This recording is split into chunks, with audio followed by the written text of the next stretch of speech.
कहानी की शुरुआत होती है लिन फैमिली के उस विशाल ग्रैंड मेन हॉल से, जहां हमारा मेन कैरेक्टर ठंडी जमीन पर बेहोश पड़ा है।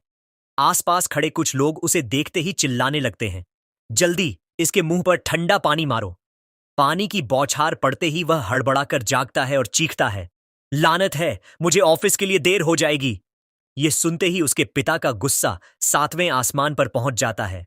वह शेर की तरह दहाड़ते हैं, ओ बेकार औलाद, अपनी गलती मानेगा या नहीं? लेकिन हमारा हीरो पूरी तरह कंफ्यूज्ड है। वह सबको घूरते हुए पूछता है, हूं, तुम लोग कौन हो और मैं यहां कहां फंस गया? उसके मुंह से ये शब्द निकलते ही पास खड़ा एक और गुस्सैल आदमी भड़क जाता है। ये कमीना अब नाटक कर रहा है। बहुत हुआ नाटक, अब मैं इसे एक ही वार में खत्म कर दूंगा। वह तुरंत अपनी सोर्ड निकालता है और आगे बढ़ते हुए चिल्लाता है, मेरी तलवार की धार देख, अब देखता हूं तू कहां भागता है। यह देख हमारा हीरो बुरी तरह डर जाता है। ओह भाई, ये तो सीरियस हो गया। लेकिन ठीक उसी पल उसके पिता बीच में आकर उस हमले को रोक देते हैं। हमला करने वाला आदमी हैरान रह जाता है। पेट्रियार्क लिन, इसका क्या मतलब है? पेट्रियार्क लिन उसे शांत करने की कोशिश करते हैं। मास्टर सू, जरा रुकिए, अपनी तलवार नीचे कीजिए। इसी बीच हमारा हीरो अपने पिता के पीछे छिपते हुए बड़बड़ाता है, ओ बुढ़े, मैं बता रहा हूं, किसी को मारना गैरकानूनी है। पुलिस तुम्हें गिरफ्तार कर लेगी। खुद को बुढ़ा सुनते ही पैट्रियार्क सू का चेहरा गुस्से से लाल हो जाता है। बुढ़ा? इसने मुझे बुढ़ा कहा? पैट्रियार्क लिन बड़ी मुश्किल से सिचुएशन को संभालते हैं। देखिए, गलती वाकई हमारे परिवार की तरफ से हुई है। मुझे एक बार इससे पूछताछ करने दीजिए। उसके बाद इस निकम्मे बेटे के साथ आपको जो करना है आप कर सकते हैं। लेकिन पैट्रियार्क सू शांत होने के बजाय फिर से चिल्लाते हैं, तू घटिया, नीच लड़का, आज तो तू पक्का मरेगा। पैट्रियार्क लिन जल्दी से जोड़ते हैं, मास्टर सू, प्लीज शांत हो जाइए, कम से कम इसकी बात तो सुन लीजिए। थोड़ी देर बाद पैट्रियार्क सू आखिरकार ठंडी आह भरते हैं। ठीक है, देखते हैं तुम लोग क्या ड्रामा कर रहे हो। हमारा हीरो, जो अभी भी क्लूलेस है, फिर से पूछता है, रुको, क्या? लिन फैमिली? सू फैमिली? मुझे वाकई कुछ समझ नहीं आ रहा। पैट्रियार्क सू तंज कसते हैं, देखो इसे, याददाश्त जाने का नाटक कर रहा है। इससे सवाल पूछने का क्या फायदा? बस इस लिनबे को मार डालो।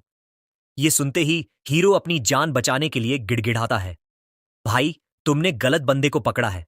मैंने वाकई कुछ नहीं किया। लेकिन तभी उसके सिर में एक भयानक दर्द उठता है। आह, लानत है, मेरा सिर फट रहा है। ठीक उसी पल कुछ अनफेमिलियर मेमोरीज उसके दिमाग में बांट की तरह आने लगती हैं। उसे अतीत की झलकियां दिखाई देती हैं। जिस दिन लिन बे पैदा हुआ था, पेट्रियार्क लिन की वो खुशी, फिर बचपन की ट्रेनिंग के सीन, ढंग से खड़े रहो, अपनी कमर सीधी रखो, और भी यादें आती हैं। लिन बे बड़ा हो रहा है, आलसी और बिगड़ा हुआ बन रहा है। पेट्रियार्क लिन उसे डांट रहे हैं, तुम बस सारा दिन घूमते रहते हो, न कोई अनुशासन, न कोई भविष्य। और लिन बे लापरवाही से हंस रहा है। होश में आते ही हीरो सदमे में बुदबुदाता है, क्या क्या मैंने ट्रांसमिग्रेट कर लिया? उसे एहसास होता है कि उसके दिमाग की यादें इस शरीर के असली मालिक की हैं। तभी कल रात का एक धुंधला सा सीन उसके दिमाग में आता है। रुको, क्या ये कल का है? उसे एक हैंडसम लड़का याद आता है, जिसका नाम यीन है। एक खूबसूरत लड़की और खुद को एक बिगड़ा हुआ अमीर खानदान का यंग मास्टर। अब धीरे धीरे सब कुछ धुंधला सा याद आने लगता है। उसे याद आता है कि किसी ने कहा था, शांत हो जाओ बेबी, रिलैक्स। वो लड़की बहुत गुस्से में थी, उसका दिमाग ठिकाने पर नहीं था, और उसके बाद कुछ बहुत ही भयानक हुआ था। जैसे ही सच की कड़वाहट उसे महसूस होती है, उसका चेहरा सफेद पड़ जाता है। ओह नहीं, मत बताओ कि मैंने वाकई कुछ इतना घटिया काम किया है। उसके चेहरे के अजीब हाव भाव देखकर पेट्रियार्क लिन गुस्से में दहाड़ते हैं, हे, ये सब याद करके तू मुस्कुरा क्यों रहा है? उसी वक्त पेट्रियार्क सू का आपा पूरी तरह खो जाता है। कमीने, अब तू मरेगा। वह फिर से अपनी सोट घुमाता है, लेकिन पैट्रियार्क लिन उसे नंगे हाथों से रोक लेते हैं। हमारा हीरो फटी आंखों से ये नजारा देखता है।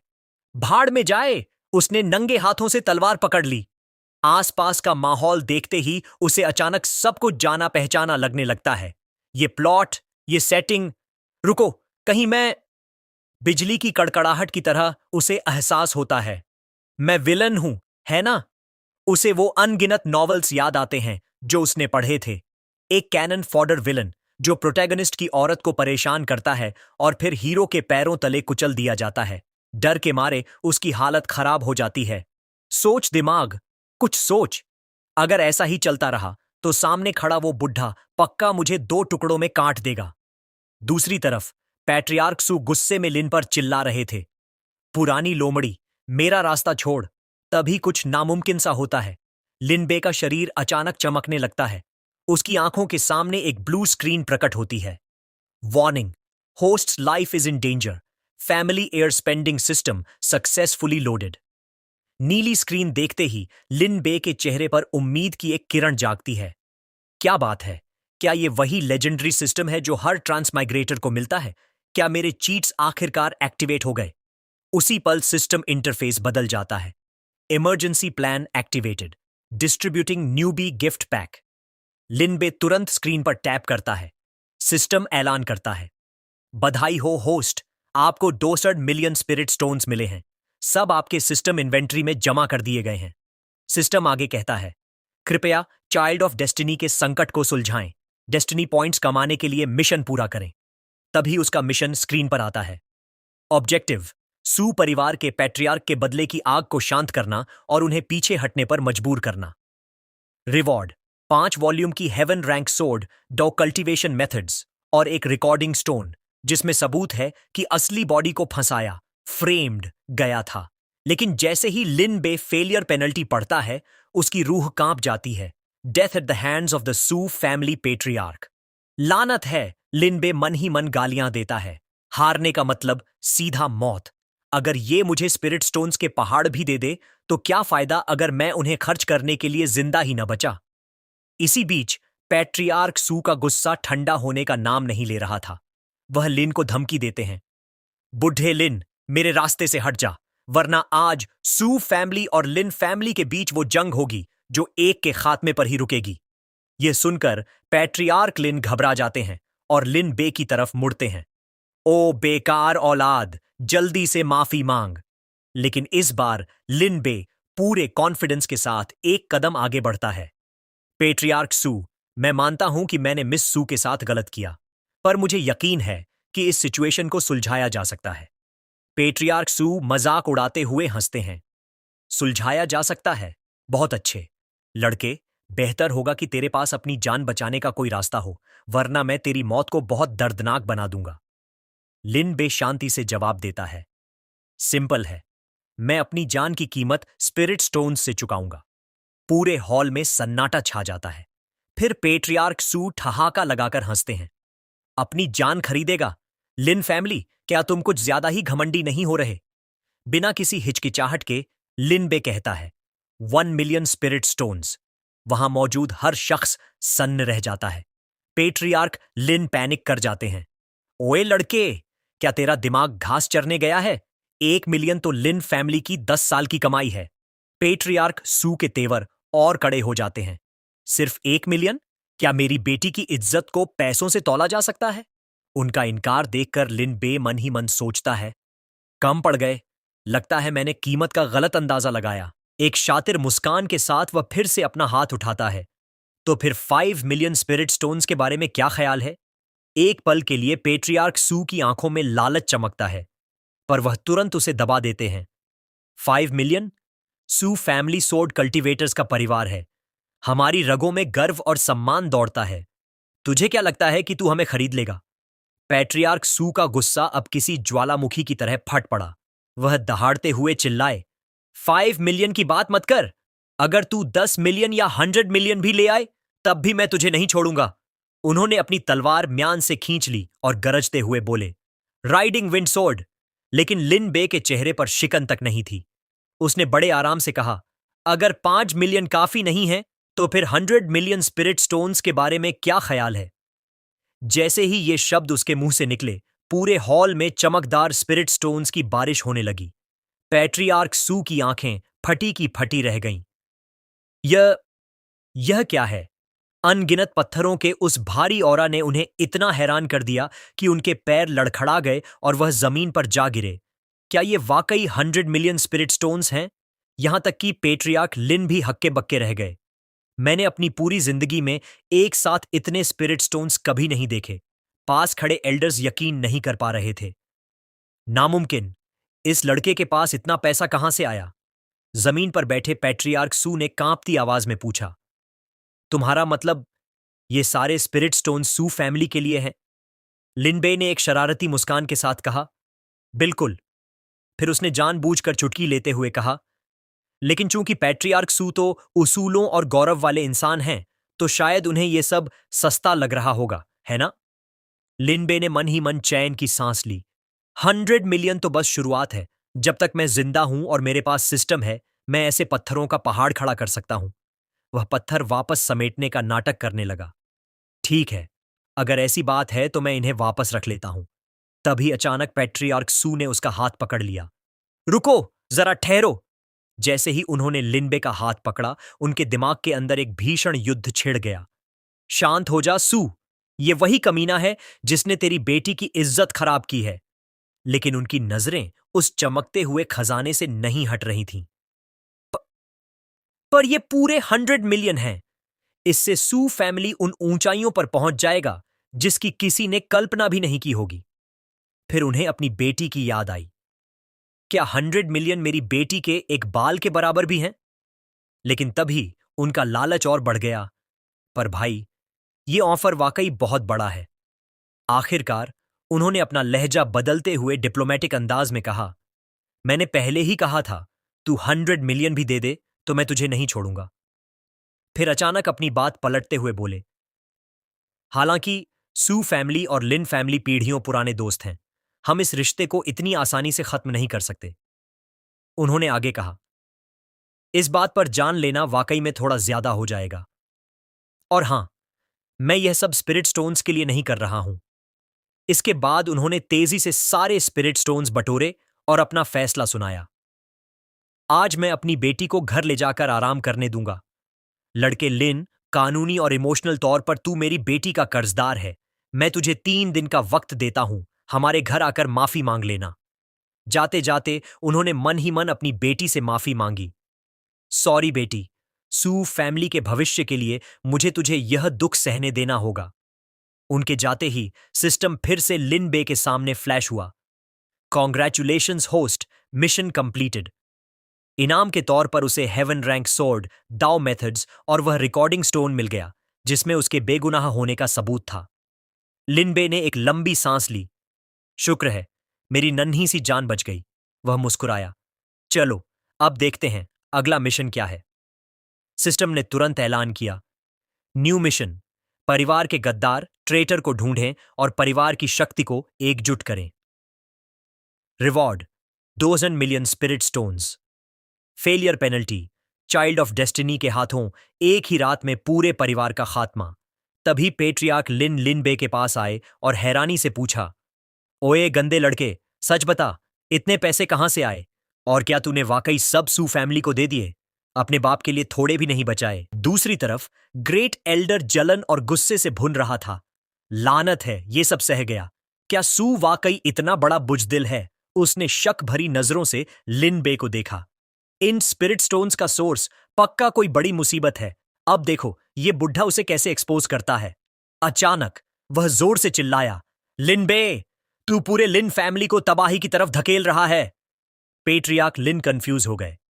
ग्रेट एल्डर, आपका क्या मतलब है? ग्रेट एल्डर ने तंज कसते हुए कहा, 100 मिलियन स्पिरिट स्टोन्स? अगर हम पूरा फोंगजी सिटी भी बेच दें तब भी इतना पैसा इकट्ठा नहीं कर पाएंगे। तो फिर इस लड़के के पास ये कहां से आए? ग्रेट एल्डर की आंखों में साफ डर दिख रहा था, पर वह अपनी हार मानने को तैयार नहीं था। उसने जोर से चिल्लाते हुए आरोप लगाया, मुझे डर है कि तूने ये स्पिरिट स्टोन्स किसी बहुत ही पावरफुल एग्जिस्टेंस से चुराए हैं और तेरी इस हरकत की वजह से पूरा लिन फैमिली अब तबाही की कगार पर खड़ा है। लेकिन लिनबे रत्ती भर भी पैनिक नहीं हुआ। इसके बजाय उसने बड़े शांत लहजे में पलटवार किया, ओह बुढ़े, तो फिर मुझे ये बता कि इस फोंगी सिटी के 100 मील के दायरे में ऐसा कौन सा सो कॉल्ड ताकतवर शख्स है जो अपनी जेब से यूं ही 100 मिलियन स्पिरिट स्टोन्स निकाल सकता है। ग्रेट एल्डर चिढ़ गया। किसे पता तूने उन्हें कहां से उड़ाया है? वैसे भी लिन फैमिली के पास इतनी दौलत कभी नहीं थी। तेरे इन पत्थरों का सोर्स पूरी तरह से सस्पिशियस है। लिन बे के चेहरे पर एक हल्की मुस्कान आ गई। ग्रेट एल्डर की बातें वाकई दिलचस्प हैं, पर क्या होगा अगर मैं कहूं कि ये 100 मिलियन स्पिरिट स्टोन्स मुझे उसी पावरफुल फिगर ने दिए हैं जिसका आप जिक्र कर रहे हैं? ग्रेट एल्डर ने मजाक उड़ाते हुए कहा। बाहर वालों को बेवकूफ बनाना ठीक है लिन बे, पर खुद को धोखा मत दे। लिन फैमिली में हर कोई तेरा कैरेक्टर जानता है। तुझ जैसे इंसान पर कोई इतनी मेहरबानी क्यों दिखाएगा? लिनबे ने तुरंत लॉजिक के साथ वार किया। तो ग्रेट एल्डर के हिसाब से मुझ जैसे एक यूजलेस प्लेबॉय में इतनी काबिलियत है कि मैं एक टॉप कल्टीवेशन एक्सपर्ट की नाक के नीचे से स्पिरिट स्टोन्स चुरा लूं और उसे पता भी न चले? क्या यह सुनने में रीजनेबल लगता है? यह सुनते ही ग्रेट एल्डर की बोलती बंद हो गई। पेट्रियार्क लिन ने भी सहमति में सिर हिलाया। बिल्कुल सही। एक माइटी कल्टीवेटर की डिटेक्शन पावर्स खौफनाक होती है। लिन बे जैसा लड़का ऐसे इंसान के यहां चोरी कैसे कर सकता है? क्या यह बकवास नहीं है? लिन बे ने मौके का फायदा उठाते हुए कहा। सही कहा, बिल्कुल सही। हालात को अपने खिलाफ जाता देख ग्रेट एल्डर ने अपनी टोन बदल ली। मैं तो बस लिन फैमिली की भलाई के बारे में सोच रहा था। अगर ये चोरी के नहीं है तो मुझे कोई ऐतराज नहीं है। पर अंदर ही अंदर वह घबराया हुआ था। क्या वाकई किसी ऑलमाइटी बीइंग को यह लिनबे पसंद आ गया है?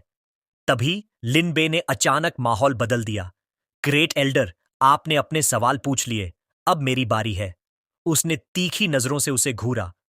मेरी आपसे कोई पुरानी दुश्मनी नहीं है, फिर आज आप मुझ पर इतने अग्रेसिव क्यों थे?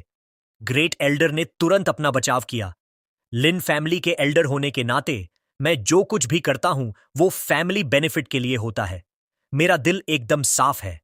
पर अंदर ही अंदर उसके पसीने छूट रहे थे। अच्छा हुआ कि मैं कल रात सावधान था। वहां सिर्फ मैं और लिन बे थे। जब तक मैं कबूल नहीं करता, ये मेरा क्या बिगाड़ लेगा? लिन बे व्यंग्यात्मक तरीके से हंसा। आप फैमिली बेनिफिट चिल्लाते रहते हैं, तो फिर आपने मुझे फ्रेम करने और पूरे परिवार को खतरे में डालने की कोशिश क्यों की? उसने वहां मौजूद सभी लोगों की तरफ मुड़कर बड़े कॉन्फिडेंस के साथ ऐलान किया। सू फैमिली को 100 मिलियन स्पिरिट स्टोन्स देना मिस सू से माफी मांगने का मेरा तरीका था, पर इसका मतलब यह नहीं कि कोई भी मुझे फ्रेम करके साफ बचकर निकल जाए। अपने दिल में उसने दुआ की, सिस्टम मुझे थोड़ी पावर दो। सब कुछ उस एविडेंस पर निर्भर है जो तुमने मुझे दिया है। फिर उसने एक चमकता हुआ रिकॉर्डिंग स्टोन ऊपर उठाया। कल रात का असली कल्प्रिट कोई और है। ये रहा सबूत, सब लोग इसे गौर से देखें। रिकॉर्डिंग शुरू हुई। प्रोजेक्शन के अंदर लिन बे ग्रेट एल्डर से पूछ रहा है। ग्रेट एल्डर, क्या आपको लगता है कि मिस सू को वो सोर्ड डाउ कल्टीवेशन मेथड पसंद आएगा जो मैंने उनके लिए खरीदा है? ग्रेट एल्डर मुस्कुराता है। वो लड़की सू मुजी सोर्ड डाउ की दीवानी है। उसे यह पक्का पसंद आएगा। फिर वह आगे जोड़ता है, अगर तुम फिक्रमंद हो तो यह सचे भी साथ ले जाओ। इसे हेवनली फ्रेग्रेंस ऑर्किड कहते हैं। इसकी खुशबू बहुत ताजा और शालीन है। मैंने पहले ही जांच कर ली है। मिस सू को ऑर्किड की खुशबू सबसे ज्यादा पसंद है। अगर तुम उसे यह दोगे तो तुम्हारे प्रति उसकी पसंद बढ़ जाएगी। रिकॉर्डिंग में लिन बे खुशी खुशी जवाब देता है, यह तो बहुत बढ़िया है। आपका बहुत बहुत शुक्रिया ग्रेट एल्डर। रिकॉर्डिंग खत्म हुई। लिन बे ने वही सचे ऊपर उठाया। ये वही पोटली है जो रिकॉर्डिंग में दिखाई गई है। बाद में मुझे पता चला कि इसमें सोल हुकिंग ग्रास मिलाया गया था।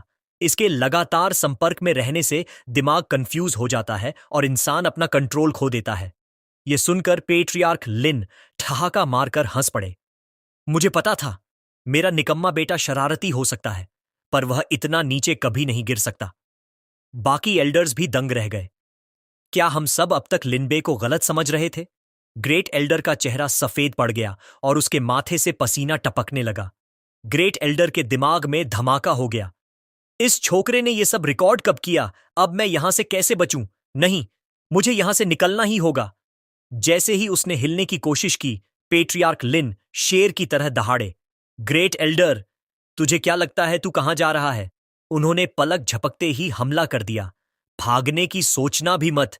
तेरी हिम्मत कैसे हुई मेरे बेटे को फ्रेम करने की? पैट्रियार्क लिन ने उसे बेरहमी से पीटना शुरू कर दिया। आज तो मैं तुझे अपने हाथों से मार डालूंगा।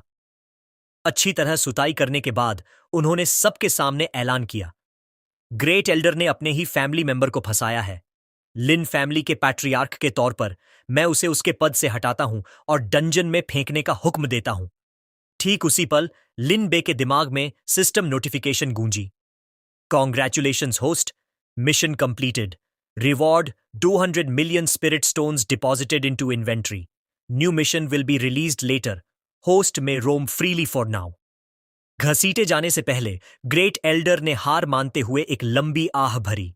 लिनबे, तेरी चालें वाकई काबिले तारीफ हैं। मैं अपनी हार मानता हूं, पर अगर तेरे पास सबूत था तो तूने उसे पहले क्यों नहीं दिखाया? लिनबे ने बड़ी चालाकी से जवाब दिया, अगर मैं शुरू में ही रिकॉर्डिंग स्टोन बाहर निकाल देता तो पेट्रियार्क सू को लगता कि मैं बहाने बना रहा हूं और वह मुझसे और भी ज्यादा नफरत करने लगते। आखिर घटना तो घट चुकी थी, है ना? यह सुनते ही ग्रेट एल्डर का दिमाग चकरा गया। नहीं, यह सही नहीं है। वह डर के मारे कांपने लगा। अगर इसे शुरू से सब पता था तो इसने वो सचेत क्यों पहना? कहीं ऐसा तो नहीं इसने सू फैमिली का भरोसा जीतने के लिए यह पूरा खेल जानबूझकर खेला? कितना खौफनाक कॉन्स्पिरेसी है। और इसी के साथ फैमिली गार्ड्स चिल्लाते हुए ग्रेट एल्डर को घसीटकर काल कोठरी की तरफ ले गए। ग्रेट एल्डर को तो उसकी सजा मिल गई थी, लेकिन वहां मौजूद बाकी एल्डर्स अभी भी संतुष्ट नहीं थे। वे लिन बे की तरफ मुड़े और गंभीरता से बोले, ठीक है, ग्रेट एल्डर से तो निपट लिया, पर अब तेरी बारी है लिन बे। तुझे उन स्पिरिट स्टोन्स के बारे में सब कुछ साफ साफ बताना होगा। एक एल्डर ने भारी आवाज में जोड़ा, तूने पूरे 100 मिलियन एक बाहरी इंसान को यूं ही थमा दिए। अब फोंगजी सिटी का सू फैमिली सबसे बड़ी ताकत बन जाएगा। लिनबे, तू अभी बहुत छोटा है। तूने बिना सोचे समझे काम किया है। उनकी डांट सुनकर लिनबे जरा भी नहीं घबराया। इसके बजाय उसने बड़े आराम से और भी ज्यादा स्पिरिट स्टोन्स बाहर निकाले और कहा, ओह, आपसे किसने कहा कि मेरे पास सिर्फ 100 मिलियन थे? और भी ज्यादा चमकदार पत्थर देख पेट्रियार्क लिन का चेहरा खुशी से खिल उठा।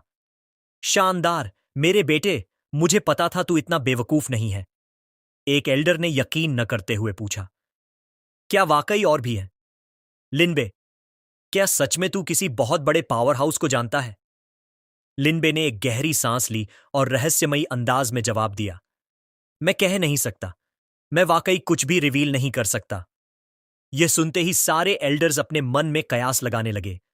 आमतौर पर वो महान एक्सपर्ट्स दूसरों के सामने आना पसंद नहीं करते।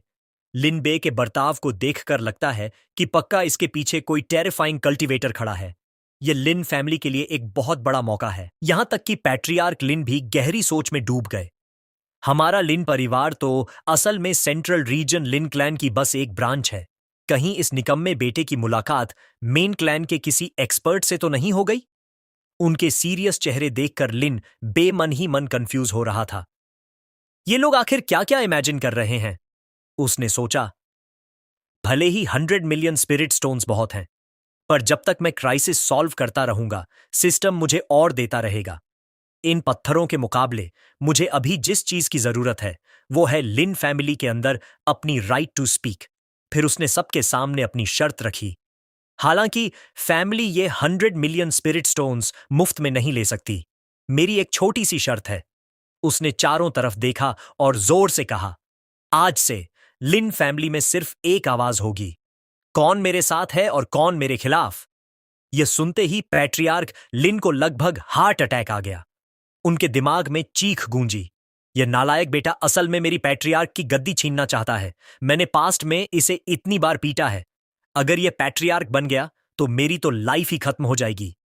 लिनबे ने अपने कंजूस बाप की तरफ एक नजर डाली और मन ही मन सोचा, ग्रेट एल्डर वाले कांड से साफ है कि यह बेचारा बाप पूरी तरह से फैमिली को कंट्रोल नहीं कर पाता। बाहर की जंग जीतने के लिए घर का माहौल स्टेबल होना जरूरी है, इसलिए मुझे इसे ही पेट्रियार्क की गद्दी पर मजबूती से बिठाना होगा। तभी एल्डर्स ने उसे समझाने की कोशिश की, लिनबे, फैमिली चलाना सिर्फ स्पिरिट स्टोन्स का खेल नहीं है। इतनी दौलत को मैनेज और डिस्ट्रीब्यूट करना कोई आसान काम नहीं है। लिनबे ने मासूमियत का नाटक करते हुए पूछा। डिस्ट्रीब्यूट? कैसा डिस्ट्रीब्यूट? फिर उसने सबकी तरफ इशारा करते हुए कहा, क्या ये स्प्रिट स्टोन्स आप सभी एल्डर्स के लिए नहीं थे? ये सुनते ही एल्डर्स की आंखें फटी की फटी रह गईं। क्या? ये सब हमारे लिए? लिनबे ने पूरे स्वैग के साथ जवाब दिया, बिल्कुल। अगर ये लिन फैमिली के खजाने के लिए होते तो मैं इन्हें सीधा गोदाम भेज देता, यहां बाहर क्यों निकालता? यह सुनते ही एक एल्डर एक्साइटमेंट में भागा भागा आया, लिनबे का हाथ पकड़ा और गर्व से बोला, मुझे तो शुरू से पता था, इस बच्चे लिनबे में असली टैलेंट है। उसे अब लिनबे में साक्षात आसमान से भेजा गया फरिश्ता नजर आने लगा। बाकी एल्डर्स भी जोश में आ गए। अब से इसे पेट्रियार्क लिनबे कहो। जो भी पैट्रियार्क लिनबे के खिलाफ जाएगा उसे पहले मुझसे निपटना होगा। इतना जबरदस्त सपोर्ट देखकर लिनबे खुद दंग रह गया। अरे, अगर एल्डर्स ऐसा सोचते हैं तो ठीक ही होगा। पर उसके दिमाग में चीख गूंजी, क्या? इन्होंने मुझे ही पैट्रियार्क बना दिया? उसने पैनिक में हाथ हिलाते हुए मना किया, नहीं नहीं नहीं, मुझे पैट्रियार्क नहीं बनना। एक एल्डर ने समझदारी वाली मुस्कान के साथ कहा, मैं समझ गया, दिखावे के लिए पैट्रियार्क लिन ही मुखिया रहेंगे, पर असली पावर तुम्हारी होगी। यह तरीका ज्यादा सेफ है। इसके बाद सबने लिनबे को सम्मान के साथ घेर लिया और इस तरह वह ऑफिशियली पूरे लिन फैमिली का इंचार्ज बन गया।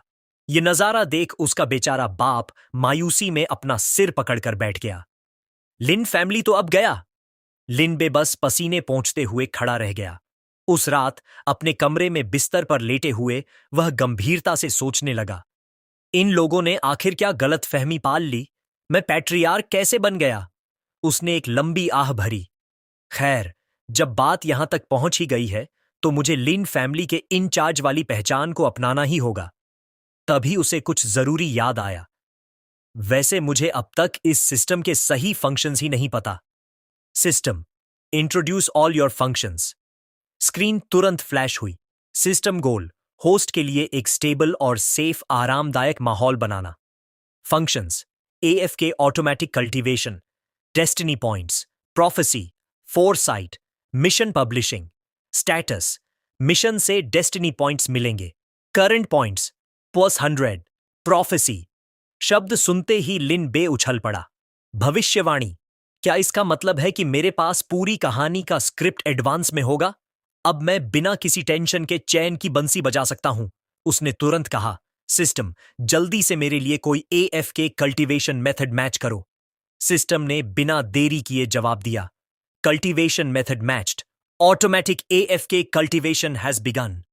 कड़ी मेहनत दूसरों के लिए है, होस्ट को बस लेटे रहना है और रिलैक्स करना है। इस जन्नत जैसे आराम को महसूस करते हुए लिनबे बिस्तर पर पसर गया और मुस्कुराया। आह, ये आराम वाली जिंदगी कितनी सिंपल और कितनी बोरिंग है। अगले दिन सीन सू फैमिली की हवेली की तरफ शिफ्ट होता है, जहां माहौल में भारी तनाव था। एक नौजवान ने गुस्से में टेबल पर हाथ मारा और चिल्लाया, पिताजी, आपने उस कमीने लिनबे को यहां आने की इजाजत कैसे दी? क्या वह हमारे घर में कदम रखने के लायक भी है? यह सू परिवार का दूसरा यंग मास्टर सू चिन शान था। उसका चेहरा गुस्से से लाल था। उसने आगे कहा, कल जैसे ही वह मेन गेट से अंदर आएगा, मैं उसके टुकधे टुकधे करके कुत्तों को खिला दूंगा। अपने बेटे का बेकाबू गुस्सा देखकर पैट्रियार्क सू ने एक ठंडी सांस ली और शांत होकर बोले, और फिर क्या? सू और लिन परिवार मौत की जंग लड़ेंगे और दोनों तबाह हो जाएंगे। वो स्पिरिट स्टोन्स लिन परिवार की तरफ से मुआवजा थे। उनकी ईमानदारी काफी थी। मेरे पास और कोई रास्ता नहीं था। तभी पीछे से एक ठंडी आवाज गूंजी, तो पिताजी, क्या आपने अपनी ही बेटी को स्प्रिट स्टोन्स के लिए बेच दिया? सब चौंक कर मुद्दे। सू मियोवी वहां पहुंच चुकी थी। पैट्रियार्क सू ने घबरा कर पूछा, बेटी, तुम यहां कब आई? उसने तीखे लहजे में जवाब दिया, उसी पल से जब छोटे भाई ने मुझे बताया कि वो दरिंदा लिनबे हमसे मिलने आ रहा है। सू चिनशान ने उसे रोकने की कोशिश की, दीदी, लेकिन पर मियोवी ने उसे बीच में ही टोक दिया, चिनशान, मेरे लिए आवाज उठाने के लिए शुक्रिया। मैं पिताजी की मजबूरियां समझती हूं। मेरे निजी सम्मान के मुकाबले सू परिवार का भविष्य ज्यादा जरूरी है। फिर उसकी आंखों में कातिलाना चमक छा गई और चेहरा बर्फ जैसा ठंडा पड्डी डच गया। लेकिन जहां बात लिनबे को माफ करने की है तो बिल्कुल नहीं। उस घटिया आदमी ने मुझ पर ऐसी चाल चलने की जुर्रत की। अगर मुझे मरना भी पड़ा तो मैं उसे अपने हाथों से मारूंगी। उसका मर्डरस ऑरा इतना खौफनाक था कि बाप बेटा दोनों कांप उठे। उन्हें समझ आ गया कि उसके दिल में लिनबे पहले ही मर चुका है। अचानक मेओई ने अपनी सोर्ड निकाली और अपनी ही गर्दन पर टिका दी। अगर पिताजी ने मुझे रोकने की कोशिश की तो बेहतर है कि मैं अभी मर जाऊं। पैट्रियार्क सू पैनिक हो गए। बेटी, तलवार नीचे करो। पिता तुम्हें नहीं रोकेंगे। मैं तुम्हें अपना बदला लेने दूंगा। मैं कसम खाता हूं कि हम लिन परिवार के स्पिरिट स्टोन्स अभी वापस कर देंगे। ये सुनकर मेओई थोड़ी शांत हुई। पैट्रियार्क ने चिल्लाकर हुक्म दिया, मेरा आदेश पास करो। रसद इकट्ठा करो और लिन परिवार के साथ युद्ध की तैयारी करो। कल जब लिनबे यहां आए तो उसे हॉस्टेज बना लेना। उधर लिन परिवार में लिनबे अभी भी चैन की नींद सो रहा था, जबकि उसके पास सिस्टम की आवाज गूंज रही थी। Cultivation progress 0.1%। अचानक वार्निंग, वार्निंग। लिनबे हड्डबडाकर जाग गया। तेरी भलाई हो, क्या हुआ? सिस्टम ने जवाब दिया, सुमेओवी के हस्तक्षेप की वजह से सू परिवार के पैट्रियार्क ने आपसे बदला लेने का फैसला किया है। लिनबे का चेहरा सफेद पड्डी हट गया। अगर वह एएफ के कल्टीवेशन नहीं कर पाएगा तो लेटे लेटे ताकतवर कैसे बनेगा? उसने चिल्लाकर पूछा, जल्दी बताओ, नया मिशन क्या है? सिस्टम ने ठंडे लहजे में जवाब दिया, मिशन जजमेंट फेल्ड। इनाम में दी गई हेवन रैंक सोर्ड डाउ मैनुअल्स अब वापस ली जा रही हैं। नया मिशन पूरा होने तक एएफ के कल्टीवेशन सस्पेंड रहेगा। लिनबे ने मिशन की डिटेल्स देखी तो उसे यकीन नहीं हुआ। क्या? सुमेओई और मुझे दुश्मन से दोस्त बनना होगा? वो औरत तो मेरा कीमा बनाकर कुत्तों को खिलाना चाहती है। मिशन ऑब्जेक्टिव, सुमेओई की किलिंग इंटेंट को खत्म करें और दुश्मनी सुलझाएं। दुश्मनों को एलाइज में बदलें। Reward an 500 destiny points. Failure penalty, सुमेओई द्वारा आपके टुकधे टुकधे कर दिए जाएंगे। सीन वापस सू हवेली की तरफ शिफ्ट होता है। मेओई आसमान को घूर रही थी, तभी उसने लिन परिवार की दिशा से एक पक्षी को उड्डते देखा। वह पक्षी लिन टेरिटरी से आया है, इसे मार गिराओ। अगले ही पल वह बेचारा पक्षी ढेर हो गया। पैट्रियार्क सू ने उसे भरोसा दिलाया, बेटी, फिक्र मत करो, बस लिनबे के आने का इंतजार करो। जैसे ही मैं संकेत के तौर पर अपना कप तो ढूंगा, 500 सोर्ड कल्टीवेटर्स एक साथ हमला करेंगे। मेओई की आंखें खून जैसी लाल थीं। पहला वार मुझे करने देना। उसकी किलिंग इंटेंट दहशत पैदा कर रही थी। तभी एक नौकर दौड़ता हुआ आया। पैट्रियार्क, लिनबे आ गया है। पैट्रियार्क ने अपनी आंखें सिकोड़ दी। उसे अंदर आने दो। जैसे ही लिनबे ने गेट के अंदर कदम रखा, उसे वहां का दम घोंटने वाला खूनी माहौल महसूस हुआ। उसने घबराते हुए सोचा, सिस्टम की जानकारी एकदम सटीक थी। सुमेओई वाकई मुझे मारना चाहती है, पर अगर मैंने मिशन पूरा नहीं किया तो वैसे भी मरूंगा। अब सामने से मुकाबला करने के अलावा कोई चारा नहीं है। लिनबे अभी सोच ही रहा था कि तभी सूचिनशान गुस्से में उसकी तरफ झपटा। उसकी तलवार बिजली की तरह चमक रही थी। कमीने, आज मैं अपनी बहन का बदला लूंगा। लिनबे ने बचने की कोशिश की, पर वार बहुत तेज था। तलवार हवा को चीरती हुई निकली और उसके कुछ बाल काट दिए। वह पैनिक में चिल्लाया, ओए, मेरे बाल, क्या तुम पागल हो गए हो? उसी पल सिस्टम स्क्रीन फ्लैश हुई। Warning, host's life is in danger. Automatic proxy battle mode activated. लिनबे लड़खड़ाते हुए पीछे हटा और चिल्लाया, भाई, कम से कम मेरे बालों को तो छोड़ दो। पर इससे पहले कि वह बात पूरी करता, सुमेओई भी आगे झपटी। उसकी आंखों में मौत का नंगा नाच था। अय्याश, नरक में जा! उसने बिना किसी हिचकिचाहट के हमला कर दिया, लेकिन लिनबे ने न जाने कैसे उसकी स्ट्राइक को भी चकमा दे दिया। उसे अपनी तरफ बिजली की तरह आता देख लिनबे की रूह कांप गई। वह तुरंत पैट्रियार्क सू की तरफ मुड़ा और चिल्लाया, ओए पैट्रियार्क सू, बस वहां खड़े होकर तमाशा मत देखिए, इन्हें रोकिए। पर पैट्रियार्क सू ने उन स्पिरिट स्टोन्स को जमीन पर पटक दिया और ठंडे लहजे में बोले, लिनबे, आखिर में मैं एक बाप हूं। मैं शोहरत के लिए अपनी बेटी का सौदा नहीं कर सकता। मुझे तुम्हारे ये 100 मिलियन स्पिरिट स्टोन्स नहीं चाहिए। आज तुम्हारी जिंदगी यहीं खत्म होती है। ये सुनते ही लिन बे के चेहरे के हाव भाव पूरी तरह बदल गए। उसने अपनी मुट्ठियां भींची और दहाड़ा, ठीक है, फिर मुझ पर रहम न करने का इल्जाम मत लगाना। सीक्रेट टेक्निक, सिस्टम ने तुरंत ऐलान किया automatic proxy battle power fully activated. अगले ही पल लिनबे की स्पीड में धमाका हुआ। वह हवा के झोंके की तरह घूमा और भाई बहन के चारों ओर इतनी तेजी से चक्कर लगाए कि उसके आफ्टर इमेजेस परछाइयां बनने लगीं। Repetitive side hops. पैट्रियार्क सू हक्के बक्के रह गए। ये किस लेवल का फुटवर्क है? लिनबे इतना फुर्तीला कब से हो गया? कुछ पलों बाद लिनबे रुका और संजीदगी से बोला, मैं आज यहां सू मेओवी से माफी मांगने आया था, पर आप लोगों ने तो मुझे बोलने का मौका दिए बिना ही मारने की कोशिश शुरू कर दी। क्या आप कम से कम एक बार सुन नहीं सकते? मेओई ने अपनी तलवार उसकी तरफ तानी और बर्फीली आवाज में कहा, तुम बात कर सकते हो, पर तुम्हें सिर्फ अपने आखिरी शब्द कहने का मौका मिलेगा।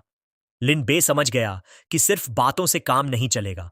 उसने एक गहरी सांस ली और कहा, मैं वाकई अपना कीमा नहीं बनवाना चाहता, इसलिए लगता है अब सिर्फ एक ही रास्ता बचा है। उसने तुरंत एक रिकॉर्डिंग स्टोन निकाला और उसे ऊपर उठाया। मिस सू, आप मुझे अभी नहीं मार सकती। आपको कुछ देखना होगा। इसे देखने के बाद भी अगर आप मेरी जान चाहती हैं, तो मैं अपनी किस्मत को मंजूर कर लूंगा। मेओई ने अपनी आंखें सिकोड़ी। ठीक है, देखते हैं तुमने क्या बहाने तैयार किए हैं। रिकॉर्डिंग प्ले होने लगी। इमेज के अंदर लिन बे ग्रेट एल्डर से बात कर रहा था। ग्रेट एल्डर, क्या आपको लगता है कि मिस मेओई को वो सोर्ड डाओ कल्टीवेशन मेथड पसंद आएगा जो मैंने उनके लिए खरीदा है? ग्रेट एल्डर मुस्कुराया। वह लड़की सोर्ड डाओ की दीवानी है, उसे यह पक्का पसंद आएगा। और अगर तुम अभी भी फिक्रमंद हो तो यह सचेत भी साथ ले जाओ। Heavenly fragrance orchid. इसकी खुशबू बहुत ताजा और शालीन है। उसने आगे कहा, मैंने जांच कर ली है। मेओई को ऑर्किड की खुशबू सबसे ज्यादा पसंद है। अगर तुम उसे यह दोगे तो तुम्हारे प्रति उसका नजरिया पक्का बदल जाएगा। रिकॉर्डिंग में लिन बे खुश दिख रहा था। शानदार, शुक्रिया ग्रेट एल्डर। यह देखकर पैट्रियार्क सू दंग रह गए। लिन बे ने उनकी तरफ देखा और कहा, जैसा कि आप देख सकते हैं, मैं भी एक शिकार हूं। जिसने यह जाल बुना है वह सू और लिन फैमिली के बीच नफरत पैदा करना चाहता था। उसने शांति से पूछा, ठंडे दिमाग से सोचिए, अगर हमारे दो परिवार लड़ते हैं तो सबसे ज्यादा फायदा किसका होगा?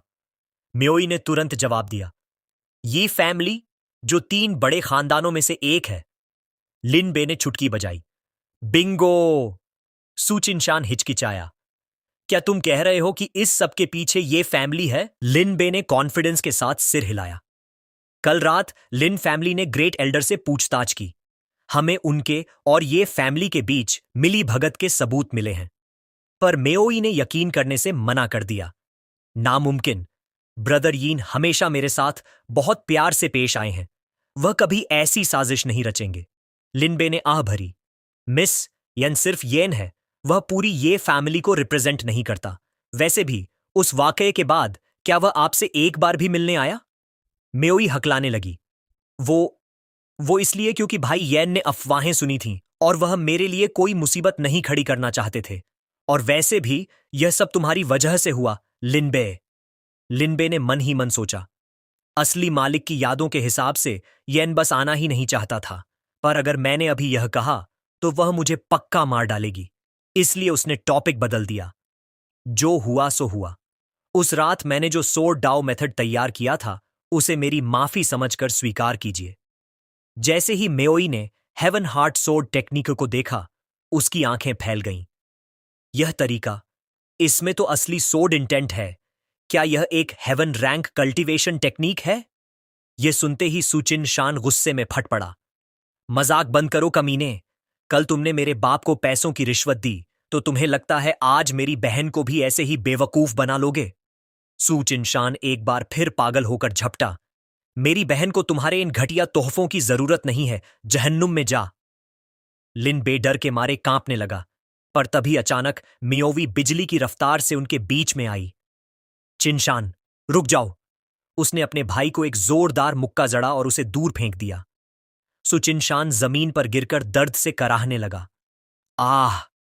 इधर मेओई अपने हाथों में मौजूद कल्टीवेशन मेथड को फटी आंखों से देख रही थी। वह पूरी तरह सुन्न थी।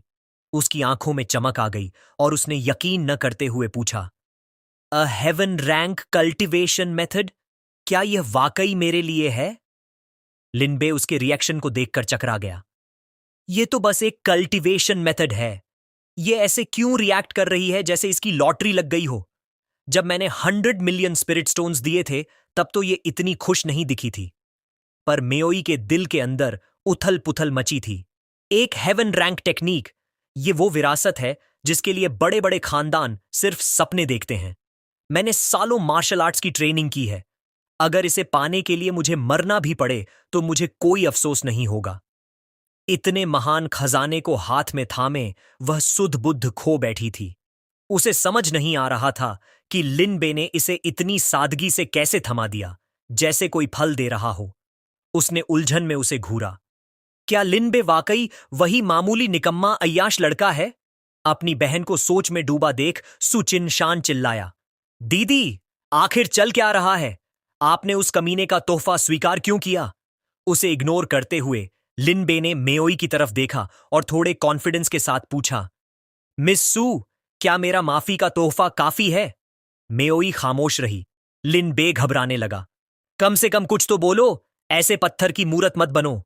मेओई ने धीरे से अपना मुंह खोला। यह तोहफा। इससे पहले कि वह अपनी बात पूरी करती, पैट्रियार्क सू अचानक आगे आए और बीच में टोक दिया, बेटी, मुझे तुमसे अकेले में बात करनी है। वह उसे एक तरफ ले गए, लिनबे और सुचिन शान को पीछे छोड़ते हुए। चिनशान का गुस्सा फिर भड़क उठा। उसने अपनी तलवार निकाली और लिनबे पर हमला किया। कमीने, तूने मेरे बाप और बहन को बेवकूफ बनाया होगा, पर मुझे नहीं। मेरी तलवार का स्वाद छक। पर इससे पहले कि वह करीब पहुंच पाता, पैट्रियार्क सू ने उसे एक ही वार में नीचे गिरा दिया। उफ! एक शांत कोने में पैट्रियार्क सू ने गंभीरता से पूछा, बेटी, जो तरीका लिनबे ने तुम्हें दिया है, वो कैसा है? मेओई ने उसे बारीकी से जांचा और जवाब दिया, यह वाकई हेवन रैंक कहलाने के लायक है। यह उस profound rank riding wind sword से कहीं ज्यादा गहरा और पावरफुल है, जिसकी मैं प्रैक्टिस कर रही थी। यह सुनकर पैट्रियार्क सू गहरी सोच में डूब गए। काफी विचार करने के बाद वह बोले, वो लड़का लिनबे शायद सही कह रहा है। 80% चांस है कि इस सब के पीछे ये फैमिली का हाथ है। मेओई ने सहमति में सिर हिलाया।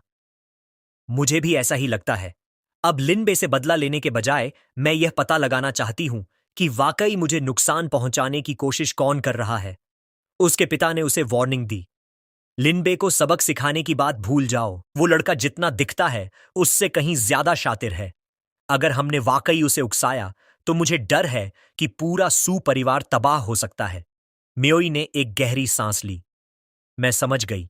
मैंने पूरी जिंदगी सोड डाउ के लिए परिवार के संसाधनों का इस्तेमाल किया है। अब मेरा समय है उस कर्ज को चुकाने का। वह वापस लिनबे के पास आई और ठंडे लहजे में बोली, लिनबे, मैं आज तेरी जान बख्शती हूं, पर मेरी साख खराब करने के लिए मैं तुझे इतनी आसानी से माफ नहीं कर सकती। अब से मुझे अपनी शक्ल कभी मत दिखाना। लिनबे हक्का बक्का रह गया। वह अंदर ही अंदर पैनिक करने लगा। यह अभी भी मुझसे नफरत करती है, पर सिस्टम की शर्त है कि मुझे दुश्मनी को दोस्ती में बदलना होगा, वरना मैं वैसे भी मारा जाऊंगा। उसकी बर्फीली नजरों को देखकर लिनबे ने अपने दांत भींचे। लगता है अब सिर्फ एक आखिरी रास्ता बचा है। उसने सावधानी से कहा, मिस सू, आपने गलत समझा। मैं आपको माफ करने के लिए मजबूर नहीं कर रहा हूं। मेओई ने उलझन में पूछा, तुम्हारा क्या मतलब है? लिनबे ने एक गहरी सांस ली। मेरा मतलब है, मैं चाहता हूं कि आप अपनी तलवार से मुझ पर सिर्फ एक बार वार करें। सब सन्न रह गए। क्या? तीनों की आंखें फटी की फटी रह गईं। मेओई चिल्लाई, लिन, क्या तुम पागल हो गए हो? क्या तुम किसी गंदी चाल से मुझे धमकाने की कोशिश कर रहे हो? लिनबे ने तुरंत हाथ हिलाए। नहीं, मैं चीजों को ढंग से हैंडल न कर पाता होऊंगा, पर मैं कोई बेशर्म इंसान नहीं हूं। उसने अपना सिर झुका लिया। मुझे बस ऐसा महसूस होता है कि मिस सू को जो तकलीफ हुई है, उसकी भरपाई ये मामूली 100 मिलियन स्पिरिट स्टोन्स और यह घटिया कल्टीवेशन मेथड नहीं कर सकते। यह सुनकर पैट्रियार्क सू को चक्कर आने लगे। घटिया? ये इसे घटिया कह रहा है? अमीर लोग भी बिना पलक झपकाए कितनी बकवास कर लेते हैं। लिनबे अपनी बात जारी रखते हुए बोला, तो मेरा मतलब है कि इससे पहले कि कोई कुछ समझ पाता, उसने झपट्टे से अपनी तलवार छीनी और उसे अपनी ही गर्दन पर टिका दिया। अगर मिस्सू मुझे मारना चाहती है तो शौक से मारें। रहम दिखाने की कोई जरूरत नहीं है। मैं लिनबे पीछे नहीं हटूंगा। बाहर से वह किसी महान शहीद जैसा दिख रहा था, पर अंदर से उसकी चीखें निकल रही थीं। दादी अम्मा, ये तो बस उसे इमोशनली फंसाने के लिए एक नाटक है। प्लीज, वाकई में मुझे मत काट देना। Please please please. लिनबे का यह बदला हुआ रूप देखकर मियावी गहरी सोच में पड़ गई। क्या यह वाकई वही लिनबे है जिसे मैं जानती थी? नहीं। क्या मैं उसे जानती भी हूं? अपनी बहन को पिघलता देख सू चिन शान पैनिक हो गया और चिल्लाया, दीदी, मत बताओ कि आप इस कमीने पर नरम पड़ रही हैं। अगर आप नहीं कर सकती तो मुझे संभालने दें। उसने तुरंत हमला कर दिया, राइडिंग विंड सोर्ड। पर जैसे ही वह लिनबे के पास पहुंचा, मेओई ने बीच में आकर एक ही वार में उसका हमला रोक दिया। लिनबे की सांसें अटक गईं। हम्म। चिनशान यकीन न करते हुए चिल्लाया, दीदी, आप क्या कर रही हैं? उसने ठंडे लहजे में जवाब दिया, तुम्हें दखल देने की जरूरत नहीं है। यह मेरा मामला है, मैं खुद देखूंगी। और इससे पहले कि कोई कुछ समझ पाता, उसने अपनी तलवार सीधे लीन बे के सीने में घोंप दी। लीन बे दर्द से कांप उठा। लानत है, मैं मर गया। मैं सच में मर गया। यह लड़की कितनी बेरहम है। मैं तुम्हारा होने वाला पति हूं। कम से कम स्क्रिप्ट तो फॉलो करती। पर अगले ही पल मेओई ने तलवार बाहर निकाली और उसे एक गोली पिल थमा दी। इसे लो, ये एक हीलिंग पिल है। इससे खून बहना बंद हो जाएगा। लिनबे कंफ्यूज था। क्या? उसने कड़क आवाज में कहा, जैसा मैंने कहा वैसा करो, इसे खाओ। उसे सोचने का मौका दिए बिना उसने गोली उसके मुंह में ठूंस दी और ऐलान किया, चूंकि तुमने यह जानबूझकर नहीं किया था, इसलिए इस तलवार के वार के बाद अब हमारे बीच कोई कर्ज बाकी नहीं है। अंदर ही अंदर वह बुदबुदाई, लिनबे, अगर तुम वहीं पुराने बदतमीज लड़के रहते तो मैं बिना हिचकिचाए तुम्हें मार देती। पर तुम अचानक इतने महान कैसे बन गए? पैट्रियार्क सू ने तनाव कम करने के लिए कदम बढ़ाया। लिनबे, चूंकि मेरी बेटी अब इस मामले को आगे नहीं बढ़ाना चाहती, तो इसे यहीं खत्म समझते हैं। तुम जा सकते हो। लिनबे हिचकिचाया। ये ऐसी तो नहीं दिख रही कि अचानक फिर से तलवार चला देगी, पर क्या यह फ्यूचर में मेरा कीमा बनाएगी? तभी सिस्टम अलार्म बजा। वार्निंग, अगर दुश्मनी दोस्ती में नहीं बदली तो भविष्य में यीन सुमेओई को भड़काएगा और वह होस्ट को मार डालेगी। लिनबे पैनिक हो गया। मतलब मेरी मौत अभी भी पक्की है। मुझे इस छिपे हुए खतरे को जडा डीएच से मिटाना होगा। उसने असली लिनबे की यादें खंगालीं। मेओई हमेशा से सोरडाओ के शिखर पर पहुंचने का सपना देखती थी, पर उसके आसपास किसी ने उसे नहीं समझा।